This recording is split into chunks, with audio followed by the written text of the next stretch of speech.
Previously, I've covered several different ways food can be preserved to last for several months, even up to a year. Many of these techniques were discovered centuries ago as a way to extend the life of produce. They can be eaten in times when fresh crops were out of season and food was more difficult to come by. However, today, independent of which season of the year it is, you can go to your closest grocery store and find fresh food whenever you want. The amazing availability of seasonal crops, perpetually available year-round, is something that is easily taken for granted. I learned firsthand about the challenges of producing food when I previously attempted to grow everything to make a sandwich from scratch. Without a grocery store to provide all the ingredients to make one in mere minutes, I was forced to wait an entire 6 months for everything to grow. And then I was faced with variable growing times, which resulted in some crops taking longer to mature, while others were starting to rot. Needless to say, I learned firsthand about the fickleness of growing fresh produce that is so often overlooked. But ever since, this has left me curious about what exactly it takes to provide fresh food year-round. So I head to a local farm to see how crops like theirs make it to me, the consumer.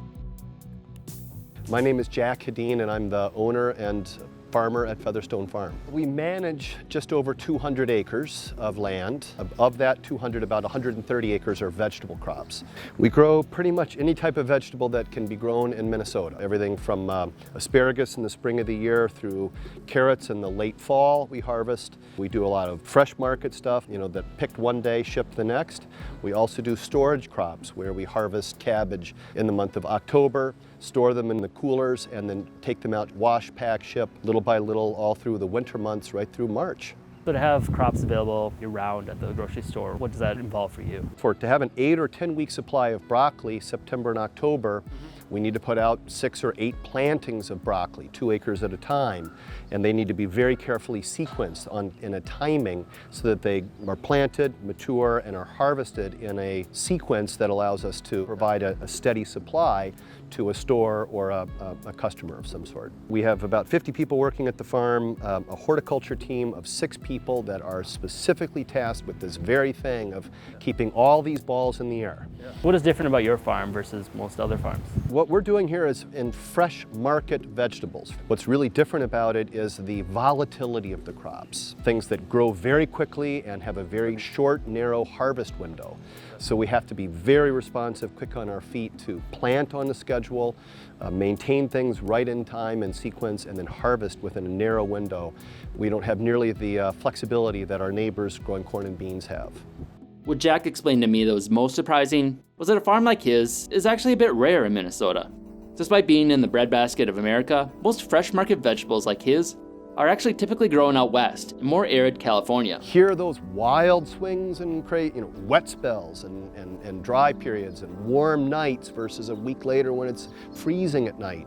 That makes it harder to produce things on a consistent supply, makes it more difficult what we do here than it is in California. In that area, in broccoli producing region in California, the only question on weather is sunshine in 72 or sunshine in 84. Those are the only options for 7 months of the year in that area. So a lot of food you would normally find in a grocery store, even here in Minnesota, a lot of it is coming from California? Vast majority, even during the growing season. Wow. Because there are too few farms producing these crops east of the Rocky Mountains. Our whole food system is now set up in a way that it's way, way, way easier to bring semi-loads of stuff at low cost from these places in California. It's easier, cheaper to do that than it is to grow it 100 miles away in a wet area and make it work this way. While Minnesota does grow a lot of crops, only a small amount of it is actually for fresh produce. Big industry in Minnesota and through the Midwest of sweet corn, green beans, peas, other things of this sort that are for the processing industry, for freezing, right? Frozen corn, frozen peas, and so forth. A lot of them produced right around here in southern Minnesota. But the fresh market stuff is by and large grown in the desert. There are none of these fluctuations like we have here. It's the losses that we experience 1 year out of 3 or 1 year out of 5 because of weather that we have to find a way to make up that revenue or those crop losses in the other 3 or 4 years in that sequence. That means our prices are higher than California. I believe it pretty much always will be because of this volatility of weather, and we're used to cheap food in this country, and that's where we go. From Jack at Featherstone Farms, the crops are then sent out to many different distributors across the Midwest area. ultimately arriving at around 40 to 50 different grocery stores. To follow along this trail, I next met with Tom at Co-op Partners Warehouse. How many different stores do you supply? We have about 210 customers. We service co-ops and natural food stores throughout a 6-state area. His warehouse brings in produce from around 250 farms, majoritively from local sources, but also from countries from around the world during the off-seasons. During the summertime, farms in the local area, but there's also product in California that's coming here. There's product in Florida. And then during the wintertime, Nogales area of Arizona and down into Mexico. But there's product coming from Ecuador and South America, depending upon the season. A distributor like Tom has a difficult task of bringing in and sending out produce within very short time frames. Where do the bananas come from? Bananas right now are from Ecuador. Then how long do they stay here before they're shipped out? Same day. Whatever's in here is going out today. Oh, wow. From when they've been picked till they get here is about 10 days. Right now, something that's loading in Ecuador on a boat, going to Philadelphia to be taken off of the boat, put into a truck, and brought to the Twin Cities. Usually what ends up happening is that customs quarantine the load, and then everything goes bad from there. That really disrupts the cycle. And if something gets messed up, there's no bananas. So tomatoes are in here, sweet potatoes are in here, potatoes are in here. This room here turns itself over in about 7 days. So there's something that's loading out in California right now. Featherstone will have 12 pallets of stuff coming in today that we'll take to the Lakeland stores. Everything that comes in with a lot. We attach a lot number to it. The customer tells you that number. We know the farm it came from, when it was shipped, and we have a certificate from that farmer saying that it was organically certified. We deal with a lot of Amish farms. Does that make it anything more difficult? Oh yeah. Yeah. because they don't have telephones. Yeah. So they have to call from somebody's place. Oh. They send invoices up here on like 2nd grade elementary paper. Oh, really? Yeah, nothing's printed. It's all in handwriting. It's real personable. Some farms forgo a distributor like Tom and sell directly to grocers. But going through Tom can help prevent some logistical issues like inefficient transportation, where multiple trucks from different farms can pile up to deliver at the same store. With Tom's help, he can manage all the transportation in an efficient manner and allows the farmers to go through him to focus on their actual farming. There'll be 40 to 50 trucks bringing product in here all throughout the day. It's a huge puzzle, trying to make everything fit together and make everything come in and go away. From a distributor like Tom, the food is then brought to an actual grocery store, such as Linden Hills Co-op, where it went next. There I talked to Nolan to answer a few of my remaining questions.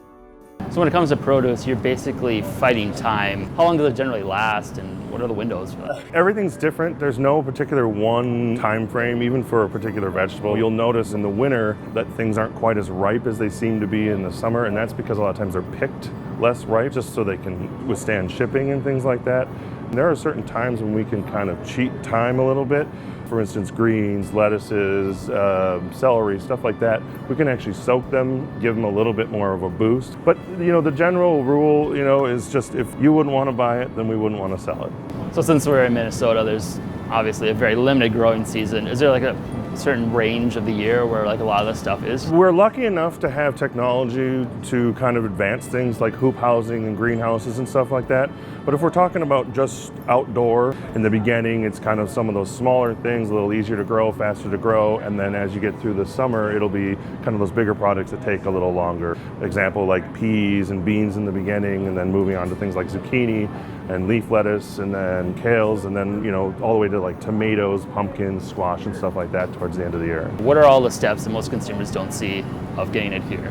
Really, what it takes is just a large gathering of things from all over the place, and not just from our little area. We're dealing with lots of different farms. It's not just one person coming in every day and giving us all that we need. I mean, it's multiple people, multiple times a week. We work with 20-something local farmers right now. I think that's one thing that a lot of people don't understand.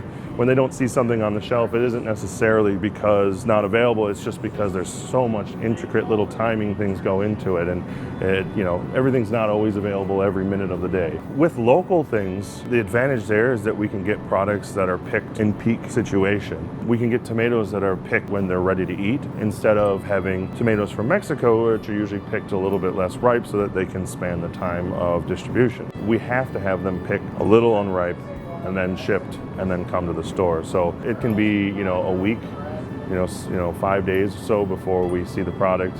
And so if it was picked ripe, it would be bad by the time we got it. And then when it's not seasonally available, where is it coming from? We reach out to different regions of the country. Maybe Michigan has it, or maybe Oregon has it. Then it's Northern California, and then it's gone. At that point, all that's left usually is South America for the most part. Seasonality is huge. And even people always think, I can get everything all the time, but there's also a lot of things you can't. A prime example, citrus season, again, is in the winter for us. Right now, we're down to grapefruit, lemons, limes, and a couple of oranges. You can't find blood oranges, and you can't find Cara oranges and stuff like that. It's just that's not available.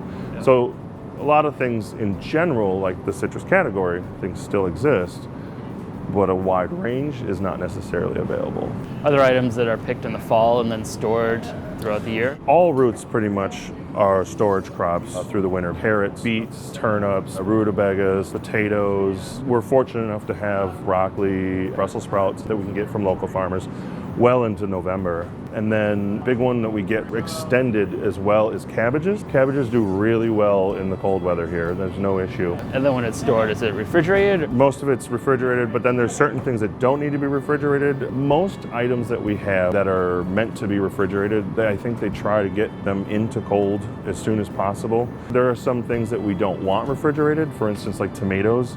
You would never want a refrigerated tomato because it changes the texture of it and makes it more kind of grainy and less desirable. Tropical fruit doesn't generally do great in refrigeration, just kind of by nature. They're grown in warm climates and they prefer that warmer temperature. You put a banana in the fridge, it'll go gray and it won't ripen correctly. Is there anything that's frozen?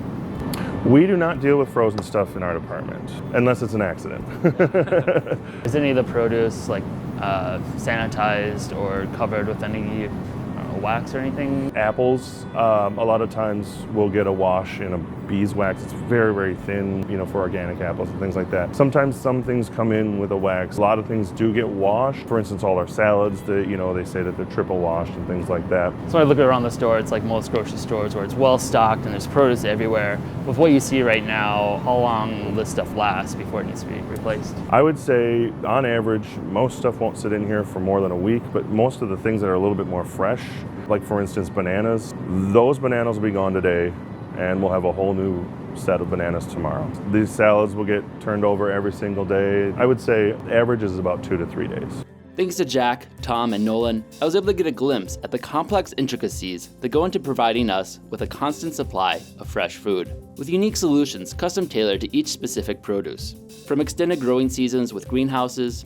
staggering crops to produce a constant harvest while they're in season, storing root crops for a constant supply over the winter, to distributing crops from different climates as the growing seasons vary, from more southern states to South America.